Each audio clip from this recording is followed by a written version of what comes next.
మామయర్త్ ఈ కంపెనీ పేరుని మీరు వినే ఉంటారు. అయితే ఈ company natural chemical free baby skin care products ని తయారు చేస్తూ బిజినెస్ ని చేస్తుంది. అయితే ఈ కంపెనీ యొక్క రెవెన్యూస్ ని మనం చూస్తే ఫైనాన్షియల్ ఇయర్ 2023లో 1168 క్రోర్ రెవెన్యూని జనరేట్ చేస్తే రీసెంట్ గా ఫైనాన్షియల్ ఇయర్ 2025లో మామయర్త్ పేరెంట్ కంపెనీ అయిన హొనాసా కన్జ్యూమర్ లిమిటెడ్ 2067 క్రోర్ రెవెన్యూని జనరేట్ చేసింది. అంటే ఓన్లీ ఈ ఒక్క మామయర్త్ కంపెనీతోనే ఈ రెవెన్యూ మొత్తాన్ని హొనాసా కంపెనీ అచీవ్ చేసిందా అంటే నో. మీకు మామయర్త్ కంపెనీ ఒకటే తెలుసు, కానీ హొనాసా కంపెనీ కొన్ని డిఫరెంట్ స్కిన్ కేర్ కంపెనీస్ ని నడుపుతూ వాటితో మార్కెట్ మొత్తాన్ని తన వైపు ఎలా తిప్పుకొని ఒక పెద్ద గేమ్ ని ఎలా ఆడుతుందో నేను ఈ వీడియోలో చెప్పబోతున్నాను. ఈ వీడియోలో కంప్లీట్ గా చిన్న ప్రాబ్లంతో మామయర్త్ ని స్టార్ట్ చేసి ఈ రోజు ఇండియాస్ లార్జెస్ట్ D2C బ్రాండ్ గా మామయర్త్ ని ఎలా మార్చారో నేను ఈ వీడియోలో చెప్పబోతున్నాను. మామయర్త్ కంపెనీని హర్యానాలో ఉన్న గురుగ్రామ్ సిటీలో ఒక కపుల్ స్టార్ట్ చేశారు. వాళ్లే మిస్టర్ వరుణ్ అలాగ్ అండ్ మిస్ గజల్ అలాగ్. వరుణ్ గారు ఢిల్లీ కాలేజ్ ఆఫ్ ఇంజనీరింగ్ లో ఎలక్ట్రికల్ ఇంజనీరింగ్ కంప్లీట్ చేశాక ఆయన MBAని కంప్లీట్ చేసి 2007లో హిందుస్థాన్ యూనిలివర్ కంపెనీలో ఒక బిజినెస్ లీడర్షిప్ ట్రైనీగా ఆయన జాబ్ చేస్తూ ఆయన తన కెరియర్ ని స్టార్ట్ చేశారు. తర్వాత ఆయన ఏరియా సేల్స్ మేనేజర్ నుంచి రీజనల్ బ్రాండ్ మేనేజర్ వరకు ఆయన HUL కంపెనీలో ప్రమోట్ అవుతూ వెళ్లారు. అండ్ తర్వాత ఆయన కొన్ని లైవ్ ప్రాజెక్ట్స్ లో పనిచేశారు. Colgate, Havells, Madura garments, Maruti and Nokia ఇలాంటి ప్రాజెక్ట్స్ లో ఆయన పనిచేయడం వల్ల కన్స్యూమర్ బ్రాండ్స్ మీద అండ్ మార్కెటింగ్ ఆపరేషన్స్ మీద ఆయనకి మంచి గ్రిప్ వచ్చింది. తర్వాత వరుణ్ గారు కోకోకోలా కంపెనీలో బ్రాండ్ మేనేజర్ గా జాయిన్ అయ్యి కోకోకోలా కంపెనీ యొక్క south India and west Asia operations ని ఆయన రన్ చేశారు. అండ్ వీళ్ళ వైఫ్ అయిన గజాల్ గారు కూడా ఒక కార్పొరేట్ ట్రైనీ. సో వీళ్ళ ఇద్దరికి 2011లో మ్యారేజ్ అయింది. సో వీళ్ళకి 2014లో ఒక బాబు పుట్టాడు. అండ్ వీళ్ళకి పుట్టిన బాబుకి ఎగ్జిమా అనే ఒక స్కిన్ ఇన్ఫెక్షన్ వచ్చింది. ఈ ఎగ్జిమా అనేది ఒక కామన్ స్కిన్ ఇన్ఫెక్షన్. అయితే ఈ కపుల్ కి బేబీ కేర్ ప్రొడక్ట్స్ లో వాడకూడని కెమికల్స్ అండ్ ఇంగ్రీడియంట్స్ ఏంటో తెలుసు. సో వీళ్ళ బేబీ కోసం ఇండియన్ మార్కెట్ లో ఉన్న బేబీ స్కిన్ కేర్ ప్రొడక్ట్స్ అన్ని చూశారు. కానీ ఆ ప్రొడక్ట్స్ లో sulphates, mineral oils and artificial fragrances ని వాడేవాళ్ళు. అయితే ఈ ఎగ్జిమా అనే కండిషన్ ఉన్న బేబీస్ కి సల్ఫేట్ వాడిన ప్రొడక్ట్స్ ని రికమెండ్ చేయరు. సో ఈ కపుల్ ఈ కెమికల్స్ ఏమీ లేని natural and safe baby skin care products ని వాడుదాం అనుకున్నారు. కానీ ఇండియాలో ఏ కంపెనీ కూడా ఆ టైం కి chemical free baby skin care products ని అమ్మి బిజినెస్ ని చేయడం లేదు. సో ఈ కపుల్ చేసేదేమీ లేక US నుంచి natural toxin free baby skin care products ని తీసుకొచ్చి వీళ్ళ బేబీకి వాడడం స్టార్ట్ చేశారు. అప్పుడే ఈ కపుల్ కి ఈ ప్రాబ్లం ని ఒక బిజినెస్ గా మార్చుకుందాం అనే ఐడియా వచ్చింది. సో అలా 2016లో మామయర్త్ అనే కంపెనీని వీళ్ళు స్టార్ట్ చేశారు. సో 2016లో ఎలాంటి ఇంగ్రీడియంట్స్ తో నేచురల్ స్కిన్ కేర్ ప్రొడక్ట్స్ ని చేయొచ్చు అని రీసెర్చ్ చేసి 10 months తర్వాత 6 బేబీ స్కిన్ కేర్ ప్రొడక్ట్స్ ని లాంచ్ చేశారు. సో ఈ ప్రొడక్ట్స్ ని తయారు చేయడానికి మేడ్ సేఫ్ అనే US బేస్డ్ ఆర్గనైజేషన్ తో పార్ట్నర్షిప్ చేసుకున్నారు. అండ్ ఇనిషియల్ గా కంపెనీని ఈ కపుల్ వాళ్ళ ఓన్ సేవింగ్స్ అయిన 25 lakhs తో స్టార్ట్ చేశారు. సో వీళ్ళు ఎలాగోలా ప్రొడక్ట్స్ అయితే లాంచ్ చేశారు, కానీ వీళ్ళ ప్రొడక్ట్స్ ని కొనేలా చేయాలి. సో ఆఫ్లైన్ మార్కెట్ లోకి ఎంటర్ అవుదామంటే established brands like Johnson and Johnson, Hindustan Unilever, Himalaya, Dabur ఇలాంటి పెద్ద పెద్ద కంపెనీస్ యొక్క బేబీ స్కిన్ కేర్ ప్రొడక్ట్స్ ని అందరు పేరెంట్స్ వాడేవాళ్ళు. సో ఎలా అయినా మామయర్త్ ప్రొడక్ట్స్ ని వాడేలా చేయాలి. సో ఎస్టాబ్లిష్డ్ బ్రాండ్స్ కి కాంపిటీషన్ ని ఇవ్వడానికి D2C మోడల్ ని మామయర్త్ కంపెనీ ఫాలో అవడం స్టార్ట్ చేసింది. D2C మోడల్ అంటే direct to consumer model. D2C మోడల్లో బిజినెస్ మొత్తం ఆన్లైన్ లోనే జరుగుతుంది. సో ఫస్ట్ లోనే ఆఫ్లైన్ లో ఎస్టాబ్లిష్డ్ బ్రాండ్స్ తో కాంపిటీట్ చేయకుండా D2C బ్రాండ్ గా మామయర్త్ కంపెనీని స్టార్ట్ చేశారు. అండ్ నెక్స్ట్ ఆన్లైన్ లో ప్రొడక్ట్ పెడితే సరిపోదు కదా, దానిని కొనేలా చేయాలి. సో దీనికోసం వీళ్ళు కంప్లీట్ గా సోషల్ మీడియా మార్కెటింగ్ మీదనే ఫోకస్ చేశారు. 2016 టైంకి ఇండియాలో ఉన్న skin care brands social media marketing మీద పెద్దగా ఫోకస్ చేసేవి కాదు. అండ్ ఆ టైంలో ఇన్ఫ్లుయెన్సర్ మార్కెటింగ్ బూమ్ కూడా పెద్దగా లేదు.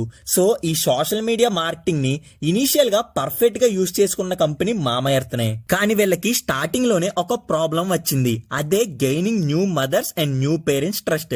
నేను ముందు చెప్పిన చెప్పినట్టే ఎస్టాబ్లిష్డ్ కంపెనీస్ యొక్క ప్రొడక్ట్స్ నే ఇండియన్ న్యూ పేరెంట్స్ వాడేవాళ్ళు. సో ఈ న్యూ పేరెంట్స్ కి ఫస్ట్ అవేర్నెస్ ని తీసుకురావాలి. అంటే చైల్డ్ కేర్ లో టాక్సిన్ ఫ్రీ ప్రొడక్ట్స్ ఎంత ఇంపార్టెంటో ఈ న్యూ పేరెంట్స్ కి తెలిసేలా చేయాలి. సో దీనికోసం వీళ్ళు చాలా క్యాంపెయిన్స్ ని రన్ చేసి న్యూ పేరెంట్స్ లో ఒక ట్రస్ట్ ని బిల్డ్ చేసి అప్పుడు వీళ్ళ మెయిన్ స్ట్రాటజీని ఇంప్లిమెంట్ చేశారు. సో కొన్ని number of new parents and new mothers కి వీళ్ళ ప్రొడక్ట్ ని ఇచ్చి వాడమన్నాక ఒక డిఫరెంట్ టైప్ ఆఫ్ మార్కెటింగ్ ని మామా ఎర్త్ కంపెనీ చేసింది. సో మామా ఎర్త్ కంపెనీ చాలా మంది న్యూ మదర్స్ తో కొలాబ్ అయ్యి మామా ఎర్త్ ప్రొడక్ట్స్ ని వాళ్ళ బేబీస్ కి యూజ్ చేస్తున్నట్టుగా రీల్స్ అండ్ వీడియోస్ ని చేయమనేవాళ్ళు. అది ఒక ప్రమోషనల్ వీడియోలకు కాకుండా మార్నింగ్ లేచి వాళ్ళ న్యూ బోర్న్ చైల్డ్ కి వాళ్ళు ఎలాంటి ప్రొడక్ట్స్ ని వాడతారు అనే కాన్సెప్ట్ తో వీడియోస్ ని చేపించేవాళ్ళు. ఇది సబ్ కాన్షియస్ గా ఒక ప్రమోషనల్ వీడియో లాగా అస్సలు ఉండేది కాదు. న్యూ పేరెంట్స్ వాళ్ళ బేబీస్ కి మామా ఎర్త్ ప్రొడక్ట్స్ ని కొని వాడాలి అనిపించేలా ఈ స్ట్రాటజీ యూజ్ అయింది. సో వీళ్ళు స్టార్టింగ్ నుంచి మామా ఎర్త్ ని ఒక సేఫ్ బేబీ కేర్ ప్రొడక్ట్ గానే మార్కెట్ లో పొజిషన్ చేశారు. సో తర్వాతది before and after of child photos. ఇది ఎంతలా సక్సెస్ అయిందంటే ఒక మదర్ తన ఓన్ గా మామా ఎర్త్ ప్రొడక్ట్ ని న్యూ బోర్న్ బేబీకి వాడడం వల్ల హ్యాపీగా ఫీల్ అయ్యి ఈ కంటెంట్ మొత్తాన్ని అప్లోడ్ చేస్తున్నట్టుగా సోషల్ మీడియాలో పోర్ట్రేట్ అయ్యేది. అండ్ 2020 తర్వాత ఇన్ఫ్లుయెన్సర్ మార్కెటింగ్ బూమ్ స్టార్ట్ అయ్యి బ్రాండ్స్ అన్ని ఇన్ఫ్లుయెన్సర్ మార్కెటింగ్ వైపు చూడడం స్టార్ట్ చేశాయి. సో అదే టైంలో వీళ్ళ D2C సక్సెస్ ని యూజ్ చేసుకొని ఓన్లీ D2C లోనే ఉండిపోకుండా ఆఫ్లైన్ స్టోర్స్ లో కూడా మామా ఎర్త్ ప్రొడక్ట్స్ ని పర్ఫెక్ట్ టైంలో లాంచ్ చేసి మామా ఎర్త్ కంపెనీ సక్సెస్ అయింది. సో ఇలా Mamaearth company omni channel expansion స్ట్రాటజీని ఫాలో అయ్యి pharmacies, super markets, cosmetic stores, medical shops ఇలాంటి ఆఫ్లైన్ స్టోర్స్ కి పర్ఫెక్ట్ గా ఎక్స్పాండ్ చేశారు. అండ్ 2022 తర్వాత వచ్చిన ఇన్ఫ్లుయెన్సర్ మార్కెటింగ్ బూమ్ ని బ్రాండ్స్ రెండు విధాలుగా యూజ్ చేసుకోవడం స్టార్ట్ చేశాయి. First the selecting big influencers. Brands starting లో పెద్ద పెద్ద ఇన్ఫ్లుయెన్సర్స్ తో కొలాబ్ అయ్యి వాళ్ళ ప్రొడక్ట్స్ ని ప్రమోట్ చేయడం వల్ల కొంతమందికి మాత్రమే అది రీచ్ అయ్యేది. Like 1 lakh to 5 lakh people కి మాత్రమే అది రీచ్ అయ్యేది. సో ఇలా చేస్తే అది ఒక ప్రమోషనల్ వీడియోలా కనిపించేది. సో మామా ఎర్త్ కంపెనీ ఈ ఇన్ఫ్లుయెన్సర్ మార్కెటింగ్ లో సెకండ్ వే ని చూస్ చేసుకుంది. అదే approaching micro and nano creators. Actually మనం ఒక పెద్ద ఇన్ఫ్లుయెన్సర్ వీడియోని చూస్తే రాని ట్రస్ట్ కొన్ని వందల మంది మైక్రో ఇన్ఫ్లుయెన్సర్స్ చెప్తే వస్తుంది. ఇంతమంది మైక్రో ఇన్ఫ్లుయెన్సర్స్ వీడియోస్ చేస్తున్నారంటే అది ఒక ప్రమోషనల్ వీడియోలా అనిపించదు.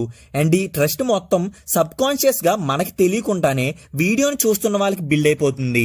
ఓన్లీ ఈ మైక్రో ఇన్ఫ్లుయెన్సర్ మార్కెటింగ్ లోనే ఉండిపోకుండా శిల్పా శెట్టి లాంటి యాక్ట్రెస్ ని బ్రాండ్ అంబాసిడర్ గా తీసుకొని మెయిన్ మీడియాలో మామా ఎర్త్ కంపెనీ బిజినెస్ ని చేస్తుంది. సో ఇప్పుడు మెయిన్ పార్ట్ ఆఫ్ ది వీడియోలోకి వద్దాం. మామా ఎర్త్ పేరెంట్ కంపెనీ అయిన హొనాసా కన్స్యూమర్ లిమిటెడ్ ఈ కంపెనీ 2020 నుంచి పెద్ద గేమ్ ని స్టార్ట్ చేసింది. 2020లో ఈ founder couple Indian skin care industry growth ని క్యాష్ చేసుకుందాం అనుకున్నారు. సో ఆల్రెడీ వీళ్ళు సక్సెస్ఫుల్ గా మామా ఎర్త్ కంపెనీని నడుపుతున్నారు. సో ఆల్రెడీ మామా ఎర్త్ కంపెనీని ఒక natural and toxin free skin care products ని తయారు చేసే కంపెనీగా మార్కెట్ లో పొజిషన్ చేశారు. సో మామా ఎర్త్ బ్రాండ్ లో కెమికల్స్ అండ్ విటమిన్ ఫార్ములేషన్స్ ఉన్న స్కిన్ కేర్ ప్రొడక్ట్స్ ని లాంచ్ చేస్తే మామా ఎర్త్ బ్రాండ్ డైల్యూషన్ జరిగి మామా ఎర్త్ కంపెనీపై ఒక కన్ఫ్యూజ్డ్ పర్స్పెక్టివ్ వస్తుంది. సో దీనికోసం 2020లో డర్మాకో అనే ఒక science backed skin care brand ని మార్కెట్ లో హొనాసా కంపెనీ లాంచ్ చేసింది. యాక్చువల్ గా Mamaearth founders Indian weather and Indian skin కి తగ్గట్టుగా హెవీ టెక్స్చర్డ్ క్రీమ్స్ ని ఇండియాలో లాంచ్ చేయకుండా ఇండియన్ స్కిన్ కి తగ్గట్టుగా ఒక gel based light textured creams ని తయారు చేశారు. అండ్ మళ్ళీ 2022లో ఆక్వాలాజికా అనే బ్రాండ్ ని హొనాసా కంపెనీ లాంచ్ చేసింది. డెర్మాకో కంపెనీలో కంప్లీట్ గా science backed skin care products ని లాంచ్ చేస్తే ఆక్వాలాజికా కంపెనీలో hydration focused skin care products ని లాంచ్ చేశారు. అండ్ తర్వాత 2022లో డాక్టర్ షీత్ అండ్ బీబిలండ్ అనే కంపెనీస్ ని హొనాసా కంపెనీ అక్వైర్ చేసింది. ఇక్కడ Honasa company house of brands business స్ట్రాటజీని ఫాలో అయింది. హౌస్ ఆఫ్ బ్రాండ్ స్ట్రాటజీ అంటే ఒక కంపెనీ డిఫరెంట్ కంపెనీస్ ని స్టార్ట్ చేసో లేదా డిఫరెంట్ కంపెనీస్ ని కొని కానీ కొన్ని కంపెనీస్ ని అక్వైర్ చేస్తుంది. అండ్ ప్రతి కంపెనీకి ఒక డిఫరెంట్ ఐడెంటిటీ ఉంటుంది. అండ్ ఒక్కొక్క కంపెనీకి డిఫరెంట్ టార్గెటెడ్ కస్టమర్స్ ఉంటారు. అండ్ కన్స్యూమర్స్ కి అన్ని కంపెనీస్ ఒకే కంపెనీ అని తెలియదు. సో ఈ హౌస్ ఆఫ్ బ్రాండ్ స్ట్రాటజీలో భాగంగా ఈ అన్ని అన్ని కంపెనీస్ ని డిఫరెంట్ సెగ్మెంట్స్ కి పొజిషన్ చేశారు. అంటే మామాఎర్త్ అనేది ఎలా అయితే natural and toxin free skin care products ని తయారు చేసే ఒక కంపెనీయో, అలానే డర్మాకో అనేది ఒక science backed skin care company, Aqualogica ఒక hydration focused skin care company, doctor Sheth అనేది dermatologist recommended skin care brand. అంటే ఫర్ ఎగ్జాంపుల్ మనం అమెజాన్ ఆర్ మింత్రా లాంటి యాప్స్ ఓపెన్ చేసి సన్ స్క్రీన్ అని సెర్చ్ చేస్తే ఈ హొనాసా కన్జ్యూమర్ కేర్ కంపెనీ యొక్క అన్ని సబ్ బ్రాండెడ్ ప్రొడక్ట్స్ వస్తాయి. సో ఒక కన్జ్యూమర్ వాళ్ళకి తెలియకుండానే హొనాసా కంపెనీ ప్రొడక్ట్స్ ని కొంటారు. అంటే ఒక కన్జ్యూమర్ కి డాక్టర్ రికమెండెడ్ సన్ స్క్రీన్ కావాలంటే డాక్టర్ షీత్ ప్రొడక్ట్స్ ని కొంటాడు. సో దీని వల్లనే హొనాసా కంపెనీ అంత ఫాస్ట్ గా గ్రో అవుతుంది. అండ్ మనం రెవెన్యూస్ ని చూసినా 2021 లో 460 crores గా ఉన్న రెవెన్యూ 2025 వచ్చేటప్పటికి 2067 crores కి రీచ్ అయింది. సో ఇప్పుడు మీకు అర్థమైంది అనుకుంటున్నాను Honasa consumer private limited company యొక్క రెవెన్యూస్ అంత ఫాస్ట్ గా ఎందుకు గ్రో అవుతున్నాయో అని. మెయిన్ గా డర్మాకో కంపెనీ సక్సెస్ అవ్వడానికి కారణం ఈ కంపెనీని ఎక్ని, పిగ్మెంటేషన్ లాంటి యూత్ ఫేస్ చేస్తున్న ప్రాబ్లమ్స్ కి సొల్యూషన్ గా సోషల్ మీడియాలో ఈ కంపెనీని ప్రమోట్ చేశారు. And present social media influencers complete గా గెట్ రెడీ విత్ మీ లాంటి చాలా సిరీస్ ని స్టార్ట్ చేసి వాళ్ళ morning to evening skin care routine ని చూపిస్తున్నట్టుగా వీడియోస్ ని చేస్తున్నారు. సో ఇవి కామన్ పీపుల్ ని స్కిన్ కేర్ ప్రొడక్ట్స్ ని వాడేలా చేస్తున్నాయి. అండ్ డాక్టర్స్ కూడా సోషల్ మీడియాలో ప్రమోషన్ లా కాకుండా ఒక పేషెంట్ కి రికమెండ్ చేస్తున్నట్టుగా ఈ ప్రొడక్ట్స్ ని రికమెండ్ చేస్తున్నారు.